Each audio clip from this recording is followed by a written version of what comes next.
Hello and welcome back to the What I'm Playing podcast. This is the third episode, and it's actually been a month since I started the show now. Just over a month, as of I think yesterday would have been I think it's the 3 month mark, the 1 month mark.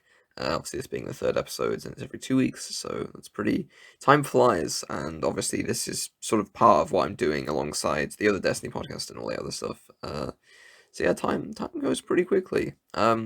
This episode is funny. So I initially would have been recording this yesterday and posting yesterday. That was my original intention, but I still mentioned on the last episode I've not been feeling too amazing recently. Just very tired for some reason, and so I kind of was just like, as I'll get into it a bit with the schedule. I thought, I'll just delay it till the Tuesday, and and in that time, I believe there's two things that have come out. I think, maybe one of them. I think it is two things. Yeah, I think two things came out yesterday that I've added to this to sort of extend a couple of news topics and add something else, which aren't written in the document, but I have written down in my trusty notepad that has become like a staple of just any planning that I'm doing right now. There are a couple of things I've got as bonus topics if I just want to talk a bit more, but I'm just going to kind of decide when I get there, because they're not really important. They're just kind of like small things that I've sort of seen during the week that I could have tweeted about, but I didn't.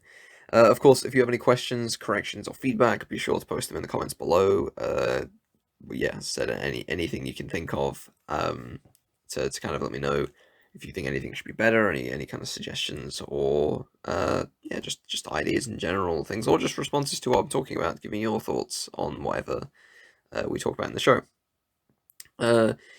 And so yeah, so before I get into obviously like proper news, I'm just going to start here with a few sort of channel updates, sort of PSAs, and then we'll get into some sort of small news topics, and I'll be talking about what I'm playing, and then the news, then the main news topics, and then we'll be wrapping up towards the end. So in terms of this sort of podcast and the general, what's been going on recently, I did the first episode of What I'm Playing Plus, talking about my favorite backlog games of 2023 so far. Again, that was originally meant to be part of a larger whole that kind of got like, sort of became like its entire episode in itself, which has then meant the other section has now been split off into another episode, which has now become two parts in itself. So the second episode of What I'm Playing Plus is up, which is my favorite games of 2023 so far, part one. I will be working. I've got part two that I'm wanting to record, but I'm trying to finish Final Fantasy XVI, which I still haven't done, which has been the case for like 2 weeks now. I don't really know why. There's been like, yes, I'm not feeling well and some other stuff going on, so it's kind of got delayed. But I'm also trying to clean up some side quests right near the end as well. So once I've got that done, then finally I'll record the episode. I think I mentioned. I don't know if I've mentioned about it last week or last episode or even in a while, but I have got a review of Hitman 3 that is literally fully written and has been for about a month or two now. I'm still wanting to post that. It's just I'm trying to figure out when, but I've been thinking for a while, like I wouldn't mind getting some gameplay and trying to sort of put it together over a video, whether or not it's scripted or unscripted or whatever. So that's kind of been holding me up because I've been like, oh, I could wait. I could like just post the article and then do the video later, but I kind of don't. I don't want to do that. Like if I do it, I don't want to do them both at the same time. So it is on my mind, and it is still there. I don't want to get it done, but I have no idea when currently. And that was, to be fair, that was going to be hopefully my first sort of attempt at messing around with videos. I will say that I say that though, but I'll be talking about Remnant 2 later, and I'm kind of like questioning whether I should like create a highlight of that. I'm like, oh, I literally saved some gameplay when I was playing it last night, so I was thinking, oh, I can put that over that, but I'm not too sure. It's all up in the air. Honestly, anything video related is still like kind of up in the air because I'm just trying to find out when to do it and in what way to do it. Because I might end up having to use Share Factory on the PS5, which maybe I shouldn't have said anything. But anyone that doesn't know and sees it, I'll be curious to know how it comes out and what it looks like. And I only do that primarily because it saves having to take like huge video files off onto my laptop and do it all here. And the editor I use is really basic, and I think Share Factory might actually be more complex. So if I can just like put over my dial, my podcast like audio recording from my phone, which is what I used to record, that might be easier to get onto the PS5 to then overlay it over some gameplay and things like that, and then it might actually export quicker as well, and I can just upload it directly to YouTube that way, and then I will jump back on my laptop to like do everything else and like all the thumbnail and everything like that. So yeah, that is still Hitman 3 review still up in the air, but well, not up in the air. Up in the air as to when it'll be posted, but it's still there. I probably should just post it at this rate, and I might just so I can get it kind of out there. There's also a few other things that I want to sort of catch up on finishing from last year and whatever else. Yeah, so next thing I've got my Insight article, which I haven't actually worked on for a few days, but that is kind of being worked on at the same time as the general schedule that I'm doing. In terms of like trying to figure out the whole schedule. I think in general, anytime like I think this will be the sixth main show podcast I've uploaded, and I think this is the second or third that would have gone out on the Tuesday, or they should go out on the Tuesday. But regardless, it's the second or third out of those six that hasn't gone up on the intended day, which doesn't sound great. I mean, it's only a day later, but that's kind of because I'm trying to just figure out the schedule myself, and I'm not tweeting anything out because I'm still sort of trying to find the right sort of cadence of these, and to try and find out what works best for me and how I can kind of fit that in and everything. And I think Monday is fine. It's just I end up like getting caught up on and plus I get through like yesterday, and then there's like 2 or 3 news topics to drop, so it's like I don't really know when is the best time to kind of post, and sometimes you just kind of bite the bullet and go for it. But I also think that maybe recording it one day and having it uploaded and ready for the next day is maybe the better way. So Tuesday might end up being the better day to upload, to have it ready go out, but I can still record on Monday. That way I'm not sort of forcing myself to record like super early on, and I can kind of use Sunday and Monday as a way to kind of like across those 2 days to kind of get it ready and record it, and then have it ready on the Tuesday. But then I like having Mondays to go out, and but we'll see. That's kind of still up in the air. So yeah, if you're wondering, if you've been, well, I guess if you follow me on Twitter, if you've wondered why I haven't tweeted anything out regarding this, that's kind of why. It's sort of because I don't want to keep saying like every week, oh yeah, this is coming on Tuesday, oh yeah, this is coming on Tuesday, oh yeah, this has been delayed. I'm just kind of like trying to figure it out myself first before I start before I start like fully committing, even though in my mind I'm like Monday and Friday are the 2 days I think work well posting. And yeah, the next part for my favorite games of 2023, my aim was to have it ready for Friday. That could still happen, but we'll see how everything pans out, because I'm not quite sure it'll be this week. But if not, my original plan was that I was going to change the schedule so that What I'm Playing Plus would go up on the week of a Destiny podcast, so that would be next Friday. So I might still do that, but I'd also planned that I was going to do a few other different types of. I had a list of topics written down, and that would have worked for like the next episode. That would have worked for like originally next Friday would have been like a totally different topic, and so I'm kind of like catching up on myself a little bit. And again, it's just trying to find the right cadence and try and find the right things. And it's also like when you're always gonna have to do the next thing and the next thing and the next thing, it's kind of it's difficult to fully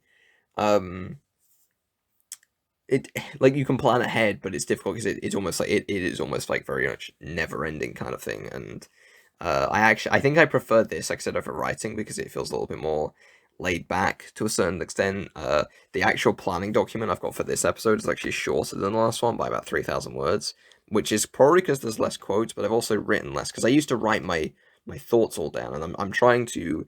I did a Untitled Destiny podcast extra episode for last week, and I did that entirely with notes written down in my notepad, and that felt a lot better than. Though I think if I can look back at, hold on, you might be able to hear me turning pages here. There was a lot I had to say on just like one particular topic, and so even though I didn't write that much down, and I kind of wrote the entire, like I was covering one of the blog posts, whatever, and so yeah, I was basically just kind of writing those down, and through that I was able to just kind of talk, and that's something that I think I need to get better at. It's like, rather than writing loads for this particular for like the show, I think it's fine to have like notes down, but it's like what would happen is I would essentially be writing my thoughts all down, and then I would keep looking at that, and I think I just need to get better at kind of just having those thoughts sort of in my head, sort of I can't even say the word, compartmentalizing those thoughts or whatever, and like having that all in my head rather than like oh, I'm gonna write it down, and then like, because then it happens like I'm basically reading, like I said, like almost like an article's worth, and even this at 2,000 words or just over 2,000 words is still pretty article length. So yeah, so the next One Playing Plus episode could be this Friday, could be next Friday, but I'll just see. Hopefully, I'll finish Final Fantasy 16. I also don't want to make it feel like work fully, if you know what I mean. Like, I want this to feel like it's sort of like it doesn't matter if I don't finish a game. It doesn't matter if I don't do it. Like, I want to, but I want to make sure that I'm playing games and finishing them because I want to personally, kind of thing, rather than like, oh, just like talking about whatever. And then that's sort of why I'm also thinking about the news sections. It's like, okay, maybe I don't need as much news. Maybe I should pick just news topics that I want to talk about, and then I can just have two sections being what I'm playing and the news section, rather than having this flow. I like this flow. I like the structure of this when I look at it on this Google Doc, but I'm not too sure how it sort of works fully in the grand scheme of things and the general flow of the show. And plus it's like all this sort of planning ahead, and it kind of takes a little bit away from the fact that I just wanted this to be kind of a fairly sort of a simple, chill, laid back thing, and instead of it becoming this like big grandiose kind of like, oh, I'm gonna write all my thoughts down and almost like in article form. Like the other podcast shows, I bet you could turn into mini articles in certain ways because a lot of my thoughts are down on the page.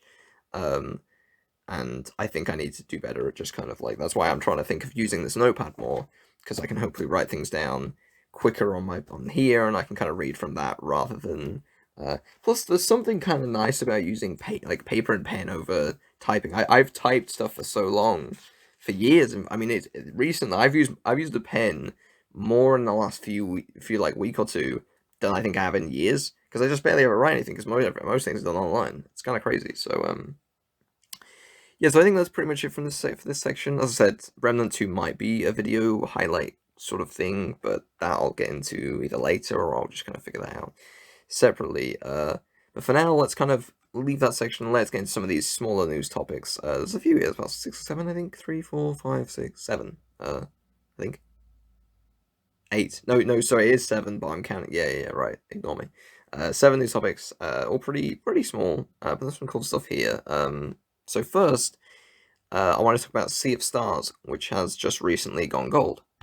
It's also, well, obviously it's gone gold, but it's also obviously ahead of its August 29th release, as they mentioned on their Twitter account. But it's also going to be coming to PS Plus Extra and Premium on the game catalog on day one, which this means it's also joining, well, it's going alongside Xbox and PC Game Pass as a day one subscription game, which is interesting because I believe this may be one of the first times it's happened where a game has launched both on PS Plus day one and Xbox Game Pass day one. So this is interesting, and of course, part of this announcement, the demo is now out on PS4 and 5. I think it's on PS4 as well. Which is interesting because I don't know why, but the demo for some reason was not out on PS4, but it was out on the other platforms.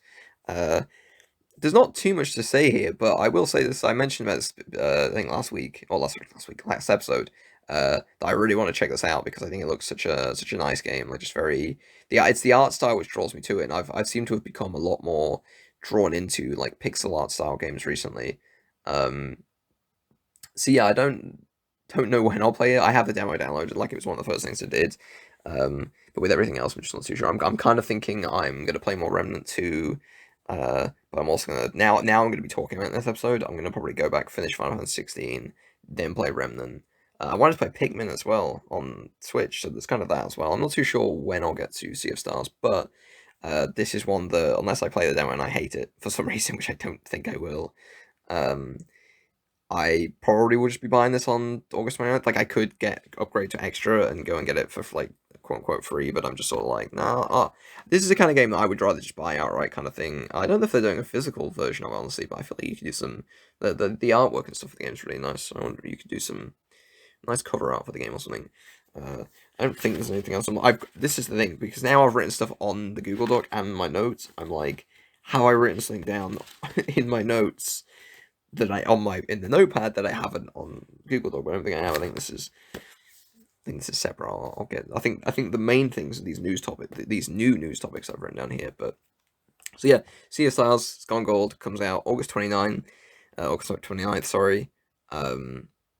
And yeah, if you've got PS Plus Extra or Premium, you can play it there. And if you've got Xbox or PC Game Pass, you can play it there. And of course, if you want, there is a demo you can go and try now, and it looks really good. So I think you should check it out, especially if you're into like isometric RPGs, like old school style. Well, not old school style. I don't know about old school, but you know what I mean, like pixel art, that kind of thing. Um, so yeah, next, speaking of PS Plus, the August games were announced, and they're available right now. I think they were available, was it last week, 1st of August, was that been? Yeah, I think usually on the Tuesday, Wednesday they go out for the 1st of the month. Those games being PGA Tour 2K23, Dreams from Media Molecule, and Death's Door. And interestingly, Media Molecule have actually been using Dreams to kind of release their own games. It's a bit of a weird situation with Dreams, honestly. I don't really quite understand what's going on, but they, with this recent, where they're going free on PS Plus, they've also released a game called Tren, which on the PS blog is described as being, quote, a nostalgic adventure that puts you in the driving seat of a remarkable toy train and tells a personal tale about growing up and the transformative power of play, end quote. Nothing too much to say here. Dreams is interesting. I played the, was it? I don't know if it's like a demo or trial or early access, but I played it a few years ago, and it's really really cool to see what people are making. I remember it going around on Twitter for a while. I just don't quite understand because they did actually recently make a terms and conditions, like terms of service change apparently, where you can let you export things from the game or use them elsewhere. And it's always weird to me. I'm just always confused with that game, like why that wasn't a bigger part of it. Because I think Dreams could have been a free to download, maybe some paid packs, whatever that you could buy, you could have on, the PS4 and 5 that let people create their own, creations and games and let you essentially publish your game on PSN through Dreams. I feel like that's something that could have been done. And I don't know the full process. That maybe it's more difficult than it sounds, than it seems. But I just think that's what it could have been, and I think that would have been really cool to have. But they just never really, I think they squandered its potential a little bit here. And they spent a long time. Media Molecule, I don't think have been working on anything else other than Dreams and these games within Dreams since, I don't know, 2012, 2011 or something. They put out Little Planet 2, and then they have not, the only game they've released since then is Dreams. Because I remember them showing Dreams when the PS4 was announced, but I don't know if it was named back then. It's just a weird situation, honestly. But on the topic of PlayStation, the most recent firmware update has been revealed and is currently in beta if you got an invite code. So obviously, if you might want to check your emails if you're signed up for that kind of thing. Their blog post goes through all the features, but to me, the most noticeable things are the fact that you can, with this update, you can use a second controller connected to the same user profile, and so this effectively lets you make any make any non-co-op game a co-op game that you can play between two people with. You're playing with your own controller, but both all of the controls work, from my understanding. And obviously, this is in preparation for the access controller they're doing, their accessibility controller.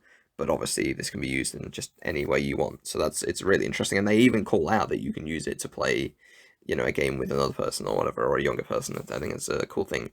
One small thing is there's going to be haptic feedback for the system UI, which I find weird but interesting. I don't hate that idea. I potentially would have it on. There's something kind of satisfying. I think Final Fantasy XVI has that. As you're like hovering over like menu sort of listings or whatever, you can feel like the controller's got like a little bit of a rumble every time you sort of hover over one. Very minor, but it's it adds a little bit more to that, to moving around the menu.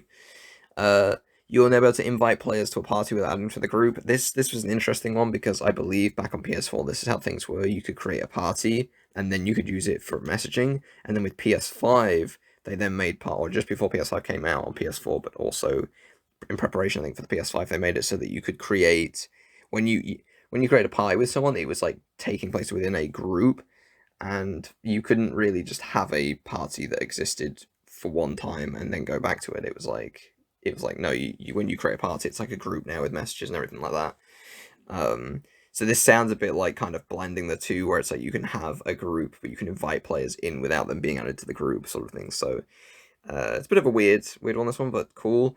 You're able to react to messages with emojis, which is cool.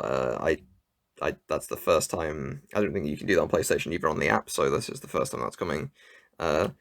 Almost becoming a standard feature now, or it's more and more I'm seeing that kind of thing. One big thing for me is that you can finally search for games in your library, which I was like for ages. I've been like, why is this not a thing? Like you can search games on the store, and the console has a search bar for like media and games and players, and like why can't I do it for my own library? So that's really cool. Um, you can obviously they have the activities feature. You'll now be able to see activities you've complete, any previous ones you've missed, any upcoming.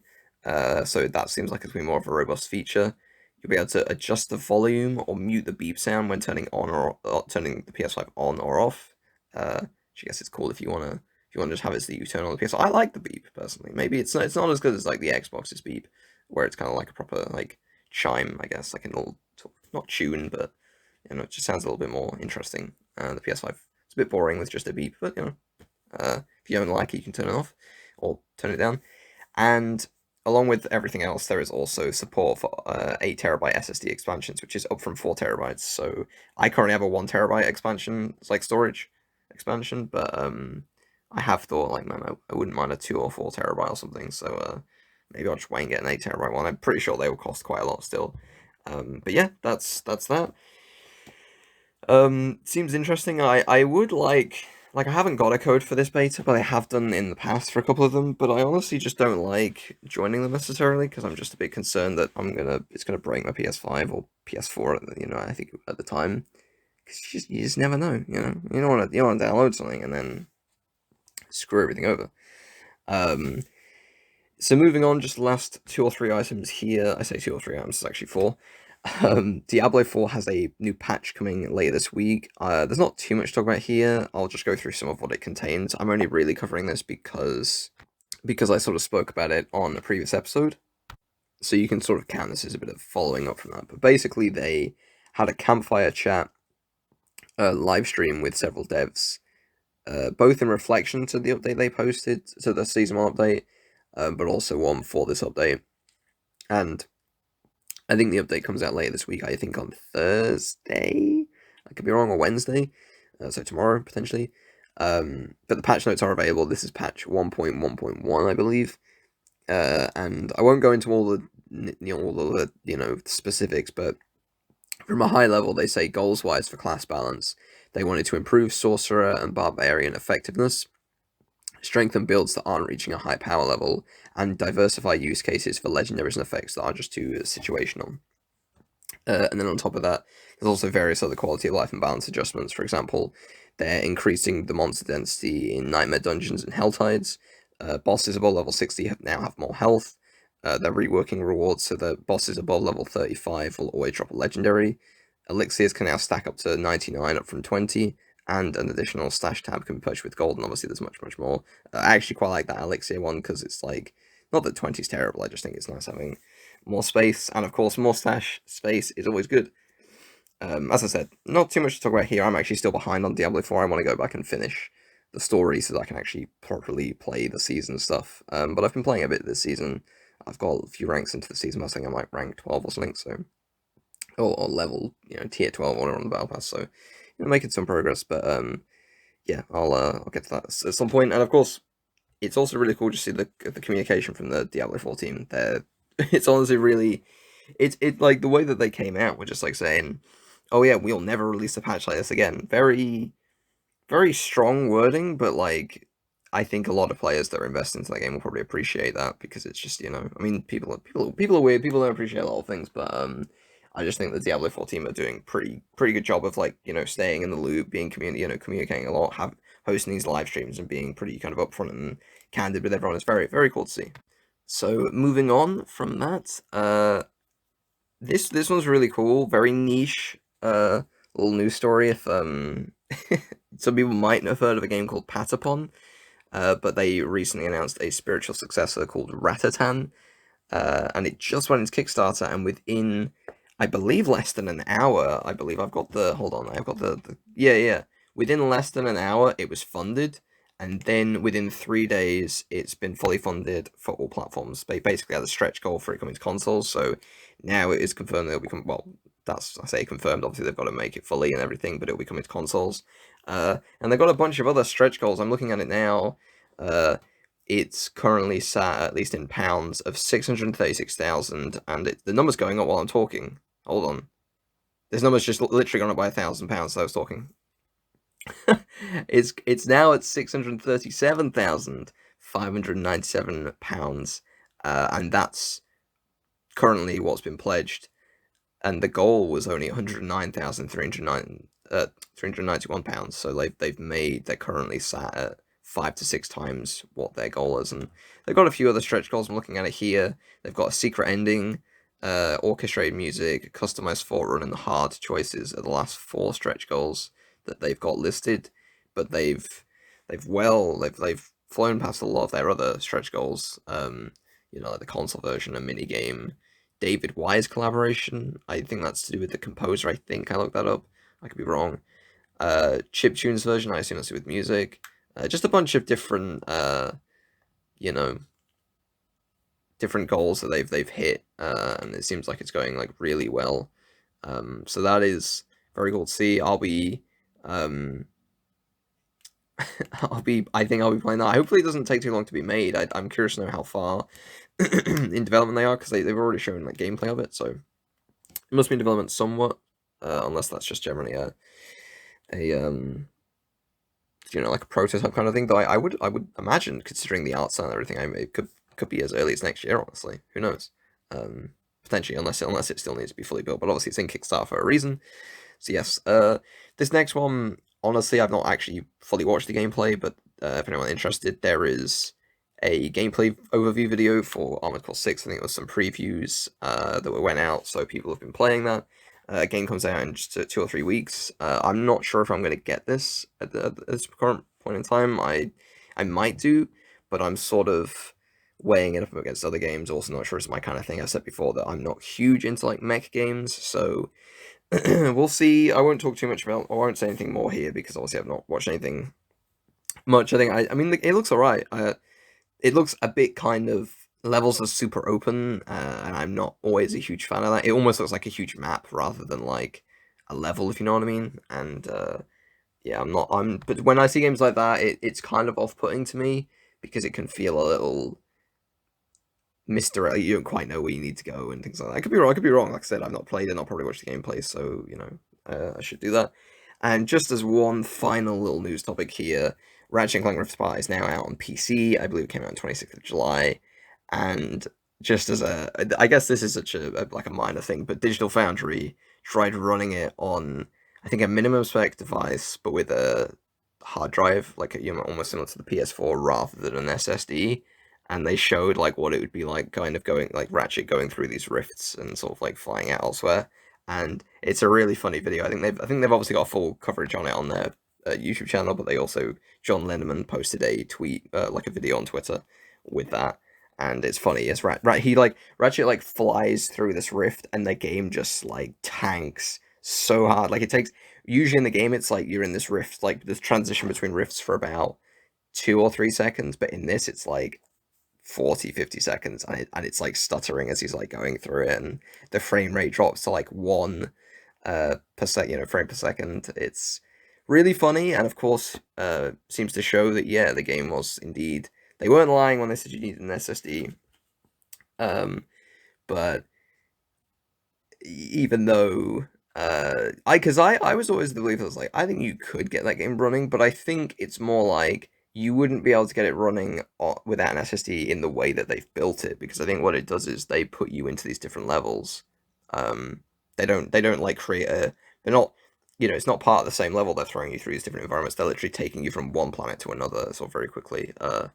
Again, though, I feel like I wish that was better utilized in Ratchet and Clank, honestly, in Rift Apart. I feel like that kind of mechanic should have been used way more than it was, and unfortunately it wasn't. Because it feels like it's only really a set piece thing. So but yeah, nothing much to talk about there. I will leave the rest of that there, and we'll talk about what I've been playing next, which I've got a list of thoughts written down, a very chaotic page, which I looked at last night and was like, oh, this is fine, I'll be fine reading this, and now I look at it, I'm like, man, this is Not at all. Their notes are everywhere. Okay, there's nothing.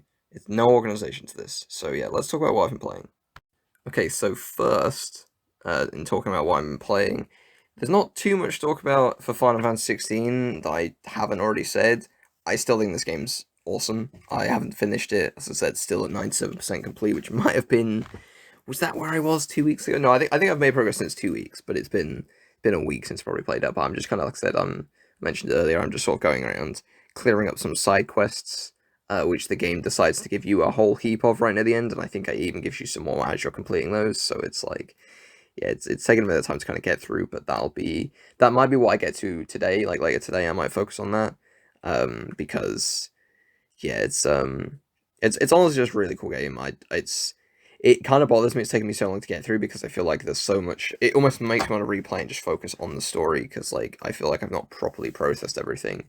But there's just so much about the game I like, and I just think it's a really incredible game, and I certainly, like I said, definitely a game of the year contender. But I will save most of my thoughts Final Fantasy 16 until I finish it. I think from now, in that other episode, which should hopefully go up either late this week or next week. I'm gonna look at next week at the absolute, to go for, but we'll just see what happens this week and see where things end up. But the main game that I've been playing just the last couple of days, played about 5 hours, I think of it. So this is kind of very, I guess, early thoughts. Is Remnant 2, which for anyone that doesn't know, it's kind of a third-person shooter, but it's like a Souls-like, um, yeah, Souls, I guess, third-person Souls-like shooter essentially, and it takes kind of some of the elements from those Souls games in terms of like the difficulty and the dodging and timing and things like that, and applies it to a third-person shooter setting, which I've always been curious how that works, and this is kind of my first time sort of seeing how that works. Um, and so far, I'm mostly positive, I think, about generally the game. Like, I feel like I want to carry on playing it. Like, I was thinking about it a bit ago, I saw some gameplay. I was like, yeah, I want to get back and play more of that, because there's a lot about it that I like. I'm just looking at my notes here. Um, yeah, there's a really nice combo of, like, these different elements you can upgrade and kind of focus on, which are, like, you got your class, which in this game is called Archetype. You've obviously got firearms, you've got a melee weapon, which I didn't realize. I thought melee was like instead of firearms, but no, melee is like a separate. So you have two firearms and you have one melee weapon. I think that's cool. Um, you've obviously got skills that kind of come with your archetype or your class, and then you've obviously got all of the gear that you kind of collect, whether it's just just for cosmetic means. You kind of got your armor, your weapons. They did, I think, have sort of suggested that they are going to work on loadouts too. Transmog, I think they've said that they know is like a feature people want, and I don't know if they said that they're committed, but I think they said in the Reddit AMA recently that they're kind of juggling a lot of things at the moment, so whether or not they'll get to that soon or ever, or I don't say ever, but I don't quite know. I'm not quite tuned in fully to what they're planning for the game, but there are seemingly the game has got DLCs planned, and I think that will just kind of come with, that'll probably come with like a bigger feature updates potentially. Um, yeah, and so yeah, and one other thing I should mention as well, in terms if we're sticking on the positive side, is that I think the world and aesthetic of this game is really cool. I actually think the game does itself a disservice when it starts because it starts off so like it starts off like feeling like you're in The Last of Us or something. Like it starts off in this very post-apocalyptic, almost not modern, but like it feels more modern. It feels more believable in our world. Um, and you start off there and you get to like this area of like this other group of people and you're like, oh yeah, so this is kind of the world, I guess. But if you've seen any of the trailers or many screenshots, you know that this game extends far beyond uh, those areas in very wild ways. And I've seen some stuff on Twitter, which I guess is kind of spoilery, but also in trailers, that I know that there's a lot of other cool environments. But this first environment I've gone to, there's like this, again, sort of spoilers. I'm sort of saying this, as I said, this might be highlighted and made into its own video, so if you're watching that version, you'll hear me saying this, because this what I'm saying here will be there. But if I've got gameplay with this, you'll obviously see some of that, potentially, depending on what bits of the gameplay I use, but you go into this, like, one of the first areas, you go into this almost like desert wasteland, but it's got a very blue kind of glow to it, and there's like a big tower towering above things. There's many kind of towers in this area, and there's kind of open sort of desert plains or whatever, but then you've got sci-fi, like almost like spaceship style things. I mean, you speak to a character who refers to the place being a ship, but the scale is just really incredible. And you're fighting enemies that are kind of weirdly like organic, but then you're fighting other ones that are kind of mechanical and robotic. And it's got a really, like, when it comes to visuals and art direction, this game is maybe some of the best there is. I don't know, but there's so much I like about this game visually, and I like, like you'll see I picked the gunslinger archetype, and I'm running around in this like cowboy hat and an outfit that is just like, it probably doesn't fit at all with where I'm going, but yeah, it feels so cool. And I did get given a bunch of different armor. I don't know if that armor was from, I think it was from a DLC, because I have the Ultimate Edition or something. Uh, but yeah, one thing I should call out, and I'll call out at the end, is that I am actually playing with a review. I've got a review code for the game as well, so I should mention that as well. And so thanks to Diva for that. Diva is like the PR company or whatever. So and I'll call this out at the beginning as well. I'll call this out at the beginning, as in, if you're listening to the what you call it, the highlight version. If this becomes a highlight version, who knows? Because if I do highlight this, I'll record something for the beginning to kind of call that out, and that's what I've just written a quick note about to remind myself that I should do that. But yes, thank you for the review code. It's very cool. And to be fair, this was a game I was going to buy otherwise, so it's kind of one of those that this isn't. But I thought it best to at least call that out, so that everyone knows, so that listening. So yeah, hold on. I've swapped pages now. Where's my page of notes? Here it is. So yeah, I was talking about the visuals of the world. Very, very cool. I think it looks awesome. Honestly, very, very much. I'm very into. I'm getting a bit of a Warframe vibe, which I'm not hugely into from the sci-fi stuff.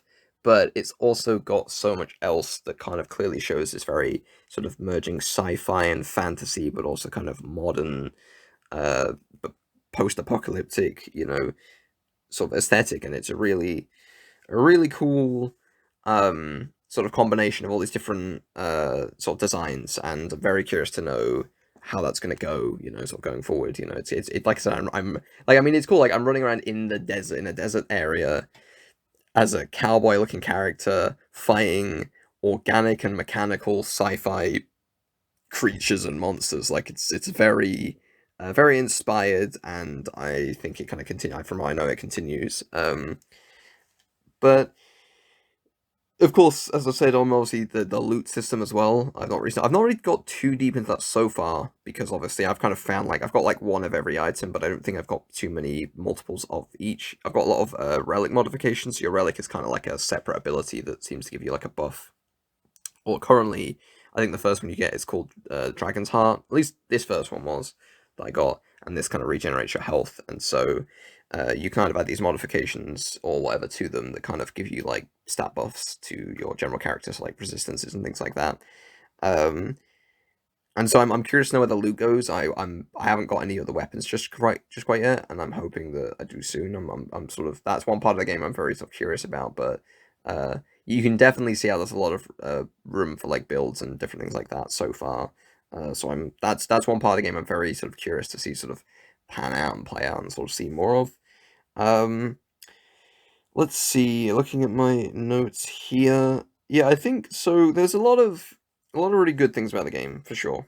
But there's also a lot that I'm not particularly sure on.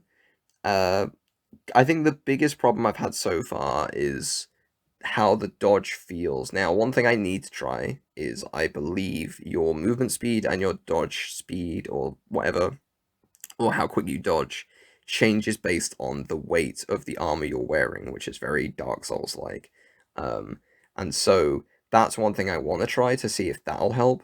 But the game reminds me of like Division and Outriders a little bit, where the dodge is a little bit kind of janky, where you're trying to dodge an enemy, but trying to time the dodge with the enemy is kind of awkward, and enemies can often be quite quick. Some enemies will attack with just like one hit, but others, including this, my least favorite enemy so far, which is a big blob basically that kind of like flops around, and it's extremely annoying to fight, has this really weird. I think I figured out how to properly dodge it, but for a while it was like, man, I don't know how to dodge this boss, and it feels a bit trial and error, probably more so than Dark Souls is. Um, and there was actually what was interesting was is that I fought a boss version of this particular enemy, and when I saw it, I was like, oh no, and I struggled a couple of times, but then when I started like a third or fourth time because of the arena, like I kind of was trying to figure it out more, and I took my time a bit better, and I found it was actually really good. And so, but this was like I think the first seemingly big sort of story boss fight I think that I sort of had, um, and I actually think it was really cool, honestly, and certainly those Dark Souls, it has this really cool, fast paced kind of, it's like very much like a class gunslinging style. And it felt like it was, when I got used to it, I was like, okay, this feels like a really well put together boss fight, and I'm hoping that kind of is the case for many of them going forward. But fighting that enemy in the world against other enemies is just a pain and really awkward, honestly. Um, I put out a clip last night on Twitter that just shows me getting totally, which the clip I posted on Twitter might just be me, it might be all my fault kind of thing for getting killed. But there's like another couple of things where it's like sometimes I'm just getting killed and I'm like, I've got no idea what's killing me.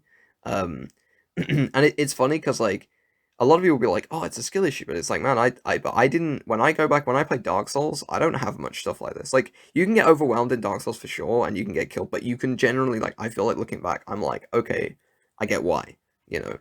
And this has kind of thrown me off a couple of times where it's almost like I have to watch my clip and figure out what killed me. And that did happen sometimes in Dark Souls, but it happened across like a full playthrough, and this has happened several times in 3 or 4 hours of game time. So yeah, not quite sure on that. The kind of Souls implementation there is a little bit I'm not too sure on, but as I said, some of that could just be I'm not used to the dodge. Some of it I just need to get used to the timing of my dodges with enemies, um, with enemy attacks, and so that's something that I will be sort of curious to see. Well, I want to hopefully it doesn't get hopefully I get more used to it, and it could just be because it could just be a me thing. It's it's a new game. I'm not used to this kind of thing. I didn't play the first Remnant as well, so there's that as well.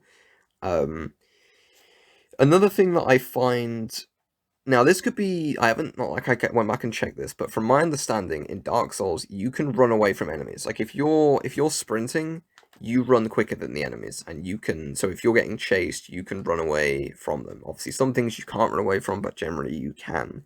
Um, and I think the same is true in Bloodborne. Not sure about Elden Ring. Uh, but here, that doesn't appear to be the case. If you try and run, one, you can't run towards the camera. So if you're, it's like an over-the-shoulder camera. So if you're facing forward with your character, you can't turn your character around and run towards the camera, which I find is quite annoying because it means you can't look at the enemies and run away from them. So it feels a little bit kind of you feel like you're hindered there a little bit, but also it doesn't seem like you can outrun the enemies since they are quicker than you in a lot of cases. So particularly those like that big enemy I was on about, they can have attacks that can really lunge. And there are times where it is you're like, oh, I'm outside of its attack range, and you're not. It doesn't feel quite consistent. Um, but again, that's sort of one enemy. Most of the enemies are fine. I think it's mainly this one enemy. Like I said, the game can feel a bit janky and a bit clunky at times, but this one enemy in particular is probably the worst I've fought so far, other than the boss version, which I thought was really good.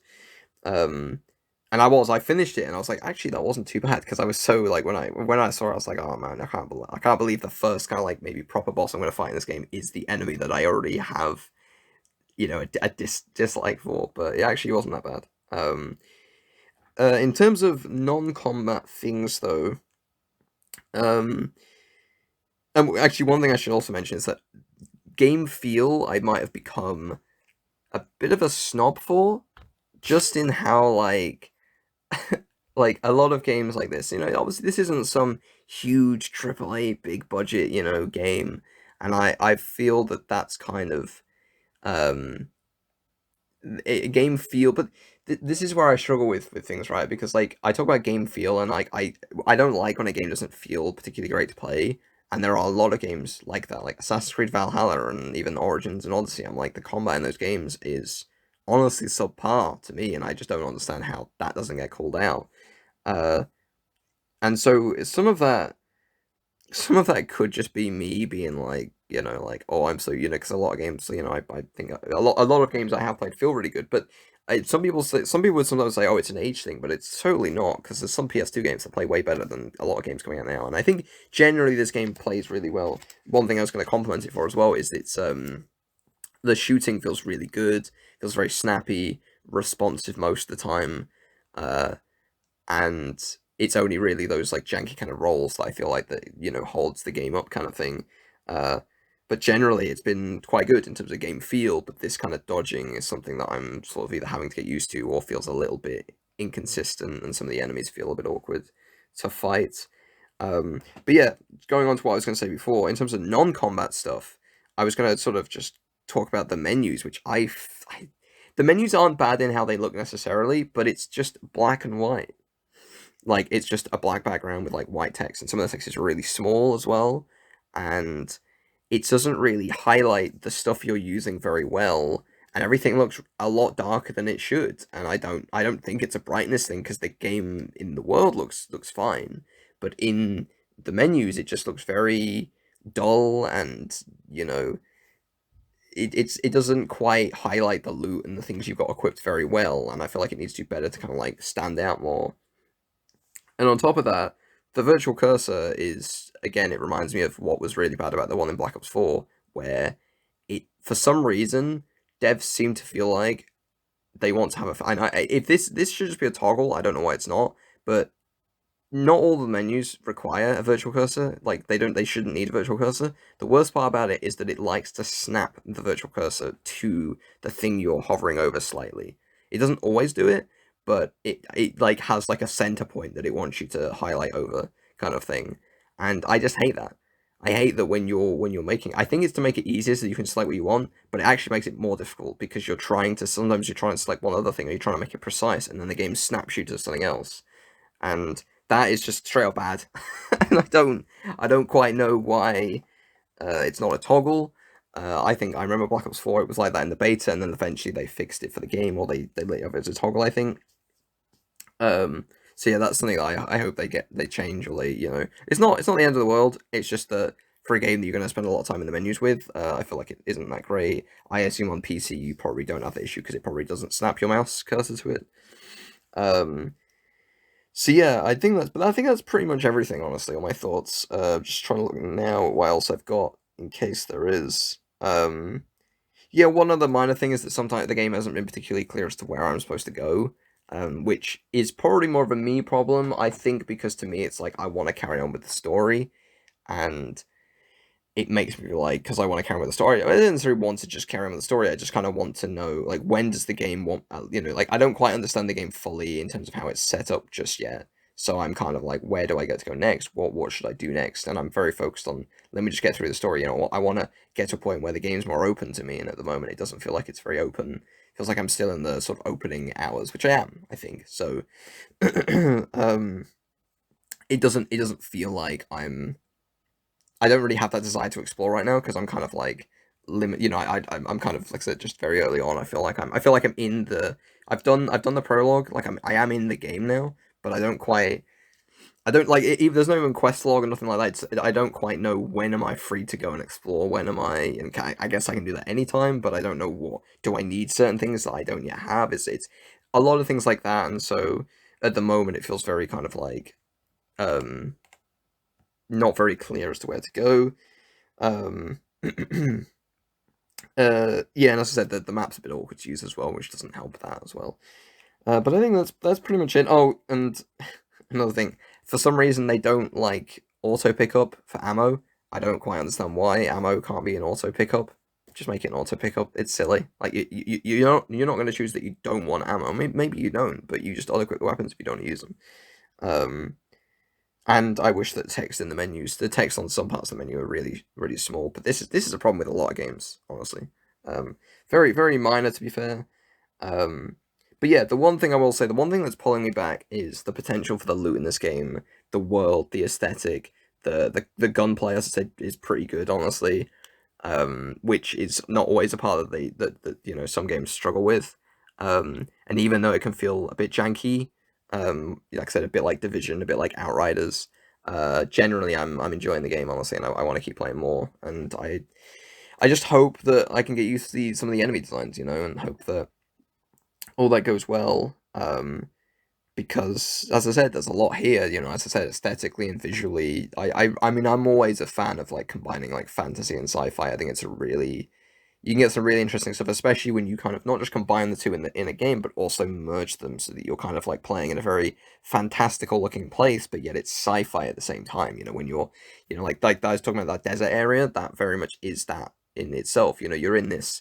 There's so many areas you're like, oh, well, it's so sci-fi, but then you're in this open desert that's almost fantastical, and there's this like huge tower, and it's glowing, and it's there's a lot of fantasy elements kind of going on amongst that kind of sci-fi structures, and they refer to it being a ship as well. Like it's very interesting, very curious to see. I haven't said anything about the story, by the way, but I'll be totally honest. Probably this is totally a me thing. But games like this that are just about like the loot and the gunplay and the gameplay and the skills, I struggle to get into their story a lot of the time. So I'm kind of I don't want to say I'm not skipping everything. I'm still reading a lot of the text. I'm still reading a lot of what's given. I'm listening to a lot of the dialogue. But if I don't feel like listening to it, I do just skip it because I'm just like I don't want to do this.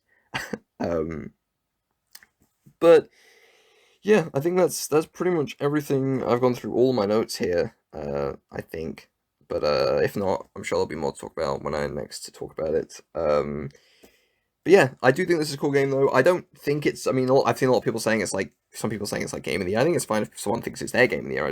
I don't think this game is on the level of games that probably would be classed as game of the year. Um, but I do think that there's a lot to like here for sure, and uh, very curious to see more. As I said, I want to play more. Like I probably am once I say once I finish recording. Once I finish recording and get this into the editor and get all that sorted and the thumbnail and get it uploading, and while it's exporting, I'll probably go back and play some more. Uh, Either that or go back to Final Fantasy. But I want to play more Remnant, and I'll probably be juggling both of these, or at least Remnant. I'll probably be juggling whilst playing other games. I think because I don't know if I'll focus on it as a main game, but we'll see. Honestly, I don't quite know. But yeah, that's my thought for Remnant 2. If this is the highlight version, I'll probably would have been cut by now. Probably, I don't quite know. This is all that the whole highlighting existing clips is a bit new to me, and I kind of didn't necessarily plan to do it initially. So yeah. So I'm talking now, but I'm now talking to the podcast listeners again. So let's leave it there, and let's move on to the news, the bigger news topics of the past couple of weeks. There's one pretty big one. There's a few pretty big ones here. I've got one that's written down in my notepad, so I have to remember about that in a minute. Where is my where is it? It's on the next page. Okay, cool. Right, so I will start with trying to work out because they're not structured differently. I'll get to that one last. Cool. Wait, no, there's two on there, isn't there? There's two on there. Okay, Never mind. I'll figure this out. First one we're going to talk about, first news topic of the day, or of the week, 2 weeks, is that Switch 2 it has been rumored, according to VGC. They have a report on it where they've basically sort of, some of their sources have pretty much said that it will point to a release in the second half of 2024, and that's apparently so that they have a lot of stock ready to go so they can avoid shortages like what we're seeing with the PS5 and Xbox. The one sort of disappointing thing that I think they sort of mention is that it seems that, well, two of the sources VGC spoke to apparently have said that it will have an LCD screen rather than the OLED screen, which is kind of strange considering they had the Switch OLED. But at the same time, I think it's possible they have two versions. I think that would be ideal if they have two versions of an LCD version and an OLED version. I think that'd be good. And of course, but I mean VGC writes that that's in order to bring down costs, and of course they are considering it seems likely that they're also going to have greater storage, because obviously bigger games getting bigger, so the storage of the system is going to be bigger, so they're having to kind of like they're cutting costs on the screen so that they can allocate it more for storage essentially. A couple of one good note is that it seems like the console will still accept physical games via a cartridge. That's what at least again VGC sources are saying. But they're unsure about backwards compatibility. I'll read from VGC here, who say, quote, "Other details such as backwards compatibility support for Switch games, physical and digital, remains unclear. Nintendo has said it wants to convert as many of Switch's 100 million plus user base as possible to its next system, although some third-party publishers are said to have expressed concern that legacy support for Switch games could negatively affect sales of next-gen titles, end quote. So it's hopefully it'll still happen. I do think that like backwards compatibility is I think it's a nice thing to have if you're wanting to upgrade, but at the same time it could work the other way, I guess. Um, it's something I personally am very big on. It was actually one of my favorite things about the PS5 was just that kind of being able to transition and not worrying really about like I didn't even buy like when the PS5 came out, the first game I got was Devil May Cry 5 Special Edition, and I'd already played the game.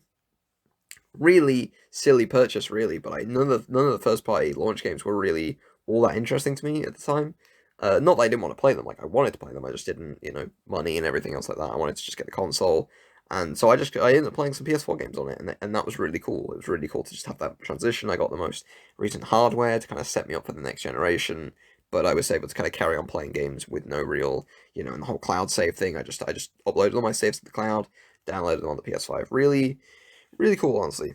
Um, and so yeah, it seems like the Switch 2 will be releasing in 2024. That's according to others, including Christopher Dring, who's ReedPop's head of games B2B at GameIndustry.biz, and a Tokyo-based industry consultant, Dr. Serkan Toto, who VGC spoke to, and they said, quote, a 2024 console launch would make sense for Nintendo, since it's projected to see double-digit declines in Switch hardware and software sales this year after it cleared 7 years in the market, end quote. Which is a really good insight to have, because that suggests that obviously, yeah, but Nintendo basically noticing that they're going to be losing, they're going to see declines on Switch hardware and sales and software this year, or going into next year or whatever. And so that would be the perfect time to like really spring back out with a new platform or new console. And I think this would be really cool. As I said, backwards compatibility is a really big thing for me. That's something I really hope it has.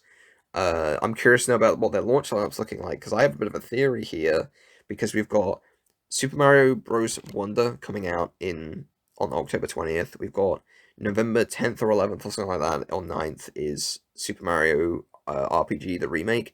And then they announced at that same direct where they announced those two games, they announced a Luigi's Mansion 2 or 1 port or remaster, I believe, with no date, but they just said for next year, and a untitled Princess Peach game, which is also coming out next year. And I have a theory that Princess Peach game might end up being a cross-gen game, and that's potentially why they've not. I don't think that's why they've not settled on a name, but I just find that the information on that was very vague. I think they do say it's coming to Switch, to be fair, but I just find that them being as vague about that seems kind of strange. I'm sort of like it's weird to announce a game with no date and yet it comes out the following year. I mean, I guess you don't need a date, sort of thing.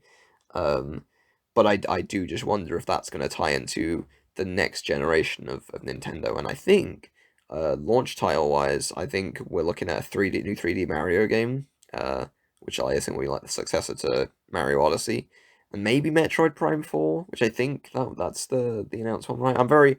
I will say, Nintendo wise, I'm not the most tuned into, so I'm kind of like recently in the last few months or year or whatever, I've been sort of learning more about the platform, and that's kind of where I'm sort of picking things up. But I think Metroid Prime 4 and Mario Odyssey successor, I think will be perfect for launch. I feel like that'll be that'll be the main two games. That's why they're so quiet. It's weird to think that was it Mario Odyssey was 2017, I think, same year as the Switch came out, but it was like the other end of the year.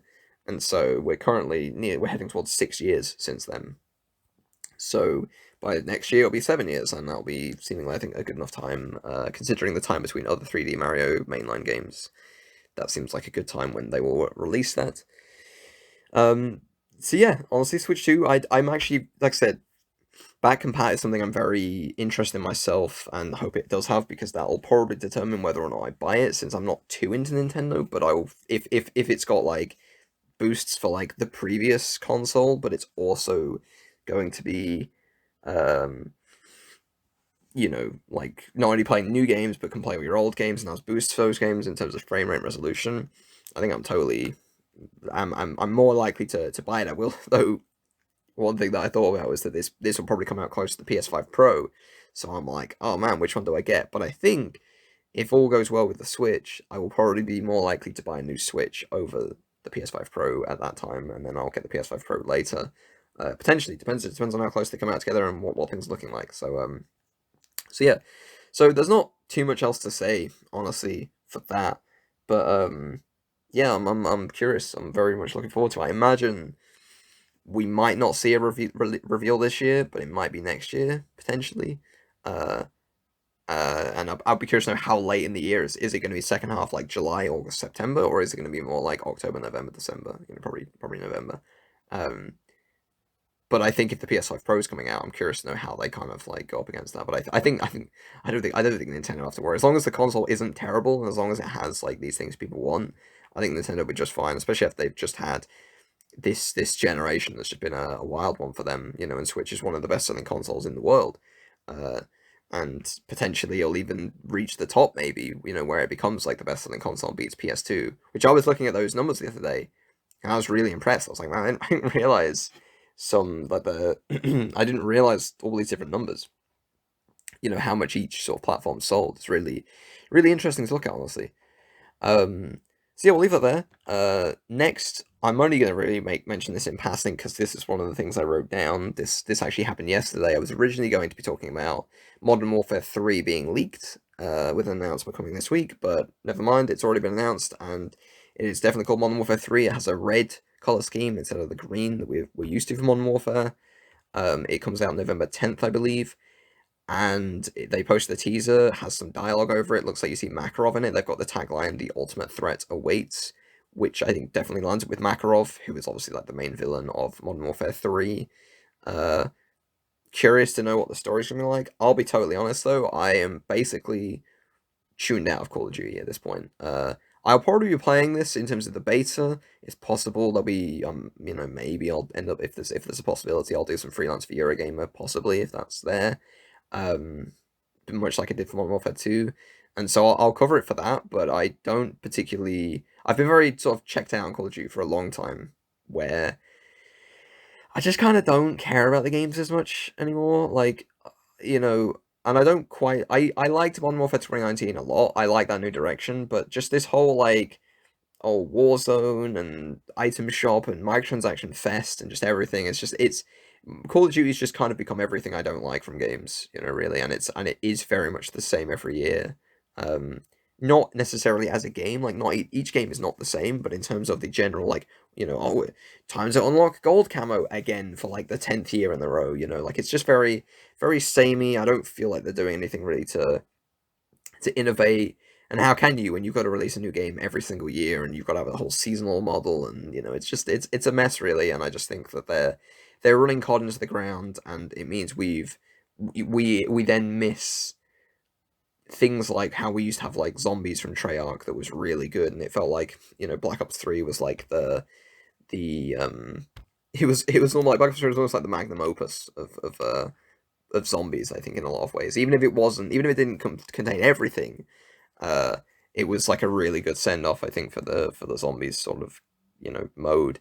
Because Black Ops 4 was terrible zombies, honestly wise, and Black Ops Cold War I thought was okay, but it's just kind of gone off rails, and I think there's some rumors that zombies are gonna be here for Modern Warfare 3, but I don't know, like I just don't quite. I just think it's sort of like I just don't see Call of Duty ever, I don't say ever, but I just don't at this particular junction, or whatever, or juncture, whatever. I don't quite see Call of Duty really uh, reaching those same heights anymore. And I think they have to be careful because with Ubisoft's X Defiant coming out, which again looks very much like what Call of Duty used to be, and it's what a lot of people miss.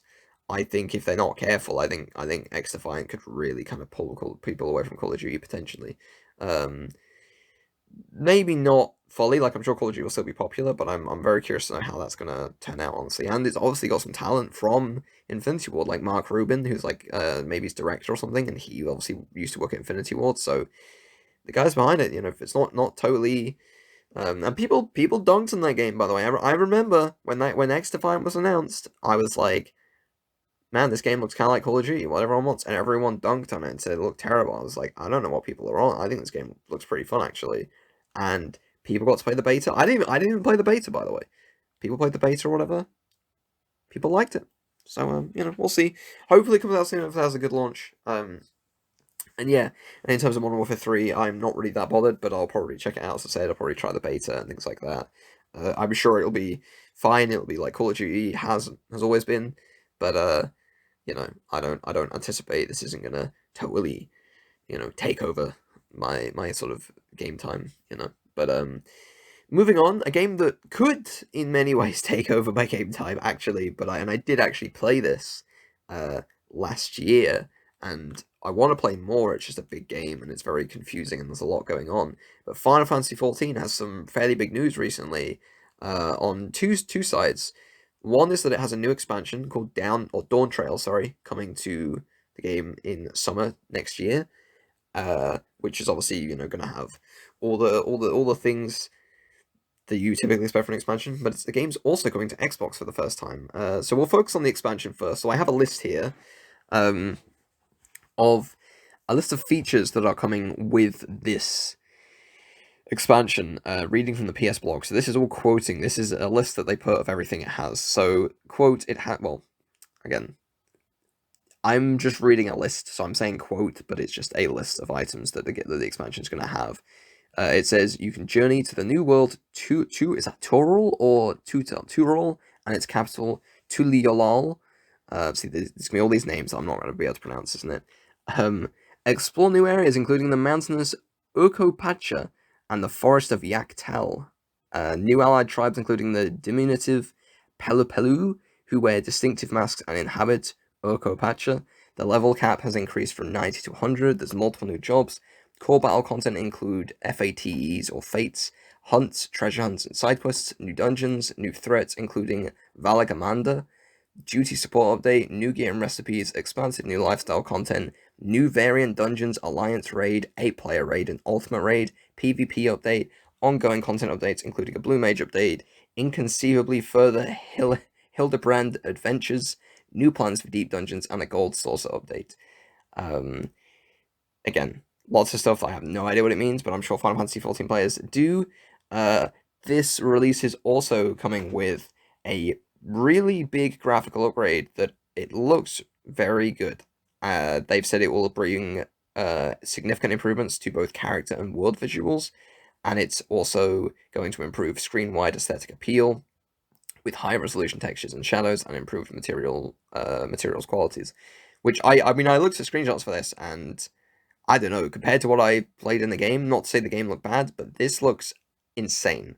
Like, I don't know if these were cutscenes they were showing off, if this is how the game looks in general, but I'm just like, this looks very, like when we're saying big graphical upgrade, we're, like, they mean it, kind of thing. This is very, very cool, and I am curious to know, like I said, I've thought about playing Final Fantasy XIV for a while. It's just like, the whole subscription thing, and not sure when I'll play it, and it's a huge game, it's a lot for me to get into, and I did enjoy what I played, I think, and there's a lot of things about it that I liked, and it was very interesting, honestly, to see an MMO on console, because the way that they kind of like handle all the different windows and things like that it's really interesting, honestly, and I could be wrong, but I think you can play with mouse and keyboard on console, so you can kind of just emulate that experience on PC but on console. Console being PS4 and 5. It's on PS4 and 5, but obviously I was playing on PS5. Yeah, and it was really cool. As I said, I want to go back to it, and of course I was playing with the free trial. Of course, the whole meme, the people say, have you heard of the critically acclaimed MMORPG Final Fantasy XIV, and so on and so forth. The free trial is being updated to include Stormblood, which is the third expansion, and it will allow you to play up to level 70 with no restrictions on playtime. And it's really cool, honestly. I think they do limit you with what you can do unless you have a subscription. I'm always confused what to buy, but I think what I'll maybe do is I'll maybe wait till this patch is out, till the free trial's updated, because that's coming with patch 6.5, which comes out later this year, which says that it will allow players to try Red Mage and Samurai jobs too. And I think that could be when I'll maybe check out the game again, depending on when it launches, because there's a bunch of other games, but it might, or maybe it'll be like early next year or something. But I would like to play this game more, and I think it's cool, honestly. I love the fact that everyone in this community seems to be so happy and so enjoying of the game. Everyone seems so welcoming. It's one of those games that I'm just like, I don't, it seems very sort of crazy and over the top, and very complex and very deep, but a lot of people are very, very, like I said, very welcoming, the community is very friendly and everything like that. And so that is a big draw, especially when you come from the Destiny community, um, which is not the most pleasant sometimes. And Final Fantasy XIV, just everyone seems to enjoy what's put out for the game, and it just seems like a good time, honestly. And so it's a game I'd like to go back to. And of course, speaking of more people joining and playing, the game is obviously coming to Xbox in spring 2024, so that's before the Dawntrail expansion. And they've said obviously it's coming then. There'll be an open beta coming soon. It will have 4K support on Xbox Series X with faster loading times on both Series X and S, and the duty support system, which allows single player fans to enjoy the story at their own pace. For anyone who doesn't know, I had to do a bit of research on this. The duty support system basically allows you to take NPCs with you and act as other players. There are certain parts of the game, for example, that you need to do with other players, from my understanding. I don't know if that's raids and dungeons, but you can just take NPCs with you instead if you don't want to play with other players. And so, really cool, honestly, really cool system. And I don't know if I ever really got to try that out, because what I played was so early on, I didn't play too much into it. But I do think that that's a cool feature to have, and it's almost something that maybe I don't think Destiny could do it, but I almost wonder how that could work in Destiny. But yeah, honestly, Final Fantasy XIV, I'd like to try it more. I'm obviously the main game I play a lot have stayed up to date with and consistent with is Destiny, but Final Fantasy XIV would be another one of those. And so, you know, I'm interested to know how what that's like when I go back to it. And yeah, the next thing to kind of wrap up this kind of news section, another bit of news story. Oh wait, no, sorry, there's two things. One that kind of ties into this is that Final Fantasy XVI, even though a few weeks ago they said that it did well in terms of sales, and it met sales expectations, apparently now it hasn't. And Square Enix has said they've had a 79% drop in profit, and now suddenly they've said, well, this is apparently according to a Bloomberg report, which I believe is paywalled. I'm reading from a Push Square article, or at least I was when I wrote this down in my notes.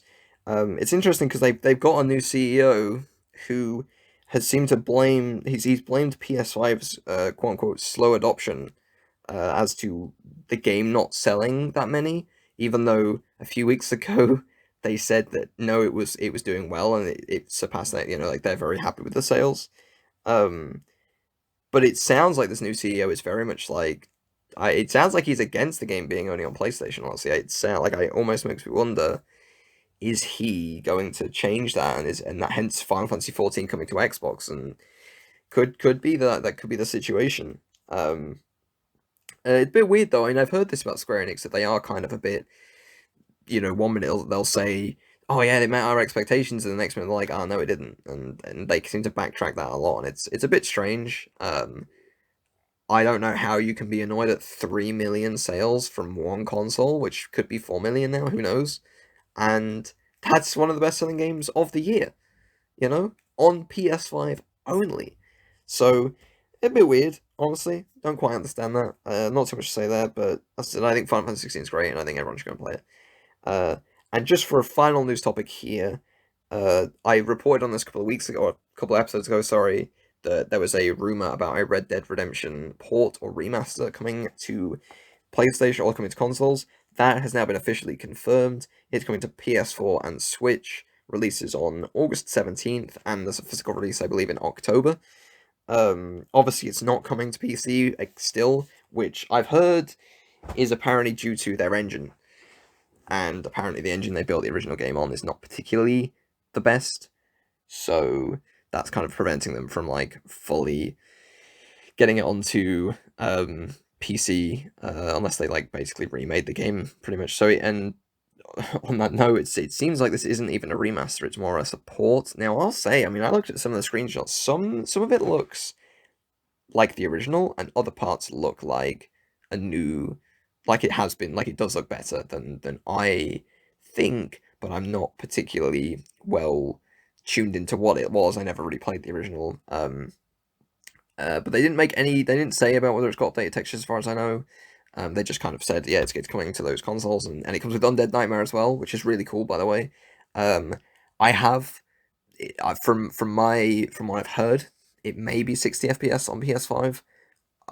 But I'm not quite sure, and the person that was sort of mentioned that also isn't sure. Uh, or didn't seem fully sure, but I feel like that would be cool if it is 60 FPS.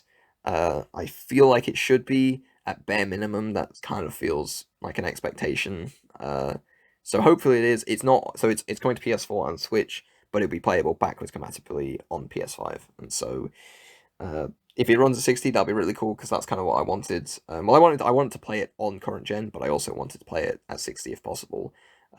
And I'd like that to happen with Red Dead Redemption 2, but I don't know if that'll happen. But so yeah, that's all that covered. We'll probably start wrapping the show up here, and so yeah, let's move on to the last few things.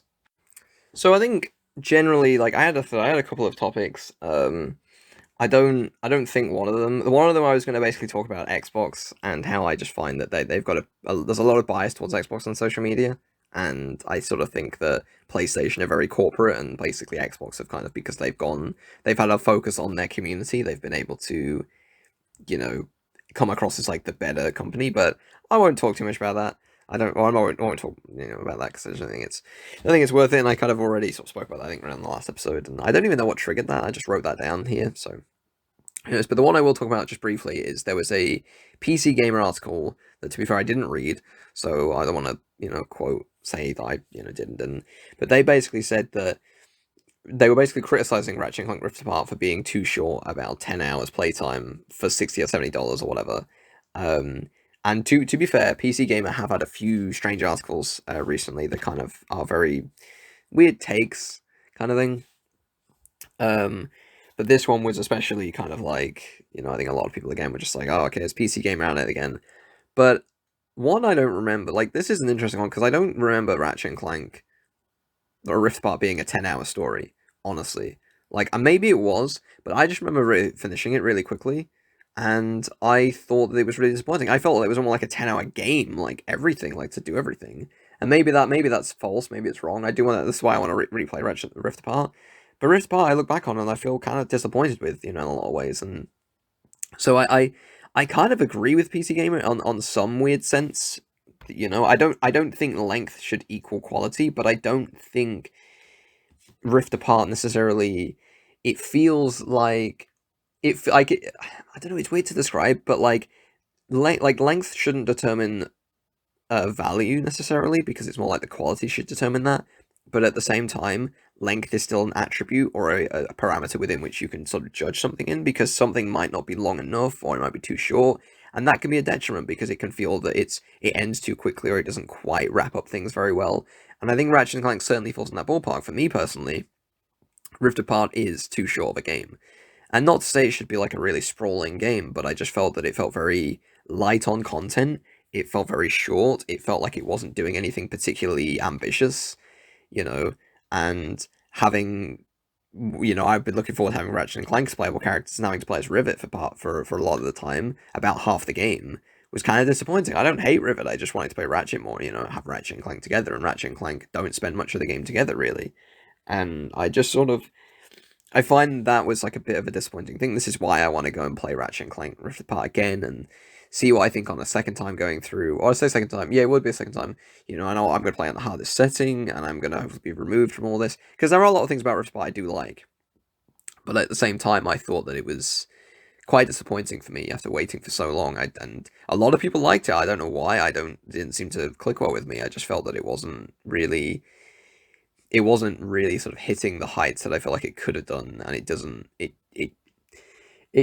like achieve the kind of expansiveness that some of the older PS2 games had, And I felt that, with this rift mechanic, they could do a lot of cool things, and they do have a lot of cool things where you can jump between different areas, from planets very quickly. But the game just feels a little bit, like I said, light on content, and it feels like planets are kind of small.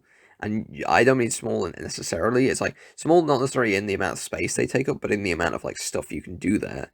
And there's only like nine, like I think there's like 8 planets and like one hub area that's like your arena. You know, but it just feels like everything in there is really short. Like just in every conceivable way kind of thing. It feels like weapons level up really quickly. It feels like the game is generally easy throughout. It feels like each story beat is like really quick. It feels like it rushes through the story. It doesn't feel like it quite achieves. Even though it has a lot of cutscenes and a lot of cool moments, it just doesn't quite feel like it really earns a lot of those. And it does it like it's not the fact that it's short in length. It's the fact that it's short in how it tells its story kind of thing, and the story it tells I think could go much further than it does, and it doesn't. It's a shame. So while I think PC Gamer are kind of, I don't know if I think potentially, as I said, the way they maybe mean it is probably in terms of it's just like, oh, this isn't worth it and blah blah blah. But I do think that this I don't actually fully disagree with this, even though I disagree with a lot of what PC Gamer I think has said recently. And obviously a lot of people dunked on them and stuff like that, but it's like, length shouldn't determine value for sure. Quality. I don't even know what should determine value. I think people value things differently anyway, and that's just kind of a subjective thing, to be fair. But I, in some ways, I do sort of understand. I would understand the criticism that Rift Apart is too short, because I certainly would agree. And if that's generally what this is trying to say, then I think I do agree with it. So yeah, there's not. I wouldn't say too much else in there. It's not too much to talk about, but um, yeah, I do. I just thought it was an interesting article, and as I said, what an interesting topic, and so. But yeah, that's probably it. This show has actually been shorter, which I think is probably a good thing. I don't know if they all need to be like 2 hours long. I don't even know what made the last episode so long. I think it was because of was it the Xbox thing I was talking about? I don't know. Um, but I'll wrap it up here. I don't think there's actually anything else to talk about too much. Like just overall to wrap up the show, I think, as I said, the next episode of What I'm Playing Plus, I think, will be later this week or next week, and hopefully by then I will have finished Final Fantasy XVI, and yeah, whatever else. I think I'll be probably playing Remnant 2, as I said, finishing Final Fantasy XVI, and then maybe playing Pikmin. I'm not too sure. Next time I record I'm trying to think, it'll be 2 weeks from now, so 21st, I'll be a week before Sea of Stars. So, yeah, I've got that demo to check out as well, so probably maybe check out that demo, which would be nice to talk about just a week before it comes out. And, yeah, I think that's pretty much it. Don't think there's anything else. I'm gonna have a look at my notepad again, um, but yeah, I don't think there's anything else. I think that's pretty much it. So, let's get out of here. Let's leave it, and I'll see you all on the next episode. If you've been listening again, any comments, feedback, concerns, anything like that, throw in the comments below. And otherwise, I will talk to you all on the next episode. Have a good one, and ciao, ciao, ciao.